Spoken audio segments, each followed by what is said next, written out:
Salah satu strategi bernegara Tiongkok yang patut ditiru di dalam negerinya adalah menyiapkan semua sarana digital online, internet, dan satelit untuk kebutuhan transaksi, sosial media, hingga navigasi jauh sebelum menyatakan dirinya sebagai global player di tahun 2013 dengan strategi kolonialisasi obor One Belt, One Road. Tiongkok menyiapkan negaranya jauh-jauh hari sebagai digital country. Sungguh, kita semua tahu bahwa ke depan, bahkan mulai saat ini, tata kelola dunia yang baru adalah dunia digital, digital ekonomi, digital payment, digital living, juga digital politik. Kita juga semua tahu bahwa kaum milenial, generasi Z atau Gen Z, dan generasi di bawahnya adalah generasi terkoneksi dengan digital atau disebut Gen Z, generasi connected. Saat ini 65% populasi di Indonesia adalah mereka yang berusia di bawah 40 tahun. Dan kepada kalian, saya ingin berbicara di mana di tahun Pilpres 2024, populasi mereka yang di bawah 40 tahun mencapai hampir 70%-nya di Indonesia. Sahabat muda, ini adalah era kalian.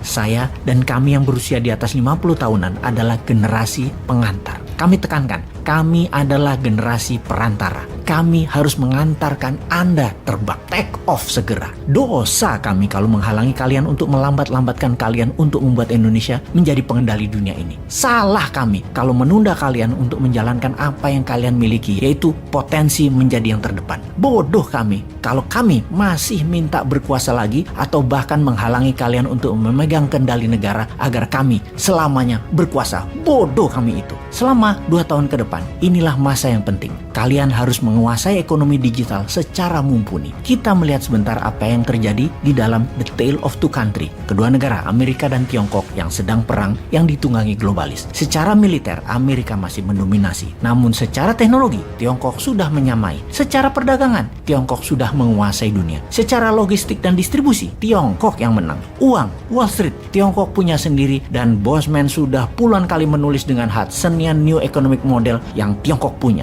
Sosmed, informasi, apakah Amerika pemenangnya? Mungkin di dunia saat ini leading Amerika, tapi di Tiongkok, di dalam negerinya, Amerika tidak bisa sentuh sama sekali. Kita perhatikan list di bawah ini. Baidu adalah Google-nya Tiongkok. Alibaba adalah Amazon-nya Tiongkok. Didi Suching adalah Uber-nya Tiongkok. Baike adalah Wikipedia-nya Tiongkok. Niche adalah Instagram-nya Tiongkok. Weibo adalah Twitter-nya Tiongkok. Renren adalah Facebook-nya Tiongkok. WeChat adalah WA-nya Tiongkok. Youku adalah YouTube-nya Tiongkok. QQ adalah Gmail-nya Tiongkok. Sahabat muda, melihat hal ini ke depan, mari kita bangun platform digital itu semua, dan kali ini kita meminta pemerintah ikut turun tangan. Tiru apa yang Tiongkok lakukan untuk negaranya. Setelah kita membangun ratusan platform tadi, maka pemerintah dengan gagah berani harus melakukan apa yang sebuah negara revolusioner berani lakukan. Seperti Tiongkok setidaknya, atau meniru Nigeria yang telah meniru Tiongkok sejak 5 tahun yang lalu untuk punya digital platform sendiri. Kita kembali ke Tiongkok di dalam negaranya untuk melindungi swasta dan kepentingan nasionalnya dari serangan asing. Misalnya,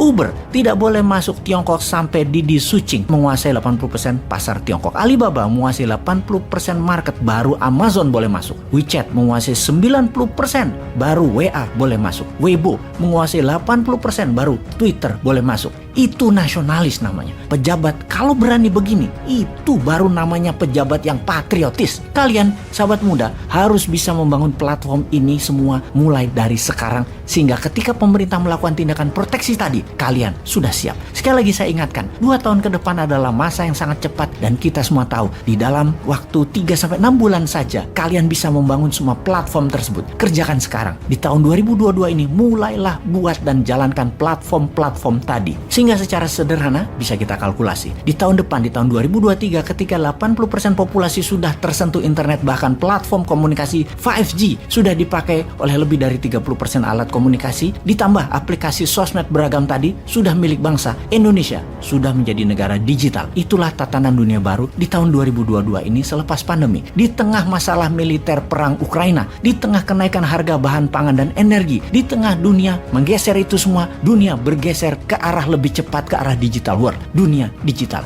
Untuk itu, kita siap dengan digital ekonomi kita, siap dengan digital living. Tinggal satu langkah lagi ke depan bagi kalian generasi milenial dan generasi Z. Di tahun 2023 mulailah bersiap untuk masuk ke era baru digital politik. Disinilah saya pribadi dan beberapa sahabat saya yang usianya di atas 50 tahunan ini menitipkan pesan. Wahai kalian, ambil alih dengan elegan semua hal digital mulai saat ini hingga seterusnya. Pastikan pemimpin bangsa ini ke depan usianya di tahun 2024 adalah mereka yang usianya di bawah 50 tahun pejabatnya yang terbanyak. Kalau perlu pilih pimpinan puncaknya milenial yang paham dunia anak muda dan digital. Juga pastikan pilih pemimpin yang merupakan darah baru yang segar. Jangan yang itu-itu lagi, baik namanya ataupun orangnya. Kalau yang itu-itu lagi atau orang di sekitarnya, pasti masih ada campur tangan penguasa lama dan oligark. Coret mereka semua itu. Generasi kalian milenial adalah pemimpinnya. Lupakan manusia pendosa semacam kami ini.